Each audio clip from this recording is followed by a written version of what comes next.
नमस्कार, मैं हूँ लीला। स्वागत है आपका हमारे चैनल में। आज का विषय है निर्जला एकादशी में इस नियम से अगर आप जल ग्रहण करते हैं तो आपका व्रत खंडित नहीं होगा। आइए जानते हैं वो कौन सा नियम है जिस नियम से हम जल ग्रहण करें तो व्रत खंडित नहीं होता।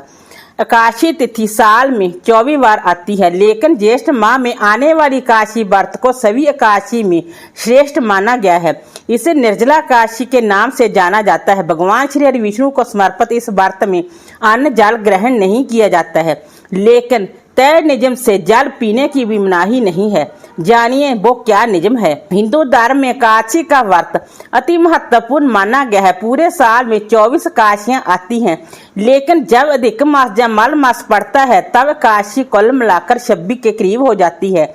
ज्येष्ठ मास की शुक्ल पक्ष की एकादशी को निर्जला एकादशी या भीमसेनी एकादशी कहा जाता है। इस व्रत की महत्ता बाकी की एकादशी से अधिक बताई जाती है। कहा जाता है कि इसकी एकादशी सभी एकादशी के व्रत करने के बराबर होती है, यानी कि ये एक एकादशी व्रत रखने से आपको पूरे 24 एकादशी का फल मिल जाता है। निर्जला एकादशी जैसा के नाम से ही विदित है कि इस व्रत में जल के बिना रहा जाता है। इस व्रत में भोजन और जल ग्रहण करना निषेध है। वैसे तो शास्त्रों के अनुसार इस व्रत में पानी का पीना वर्जित है, इसलिए इस निर्जला एकादशी कहते हैं। लेकिन शास्त्र के अनुसार एक तय नियम और तय समय में आप जल ग्रहण कर सकते हैं। चलिए आपको बताते हैं उस नियम के बारे में।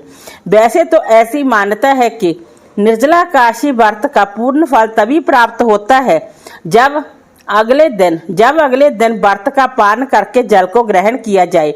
लेकिन अगर आप इस व्रत में स्नान आचमन के समय नियमानुसार अगर आप पानी पीते हैं तो व्रत भंग नहीं होता और इस व्रत से अन्य 23 एकादशियों का पुण्य का लाभ भी आपको मिल जाता है। यानी कि जिस वक्त आप नहाने जाएं उस वक्त पहले जल का आचमन करें और फिर उसी समय पानी पी लें। इस नियम के पीछे एक पौराणिक कथा भी है। एक बार महर्षि व्यास पांडवों से भीम ने पूछा कि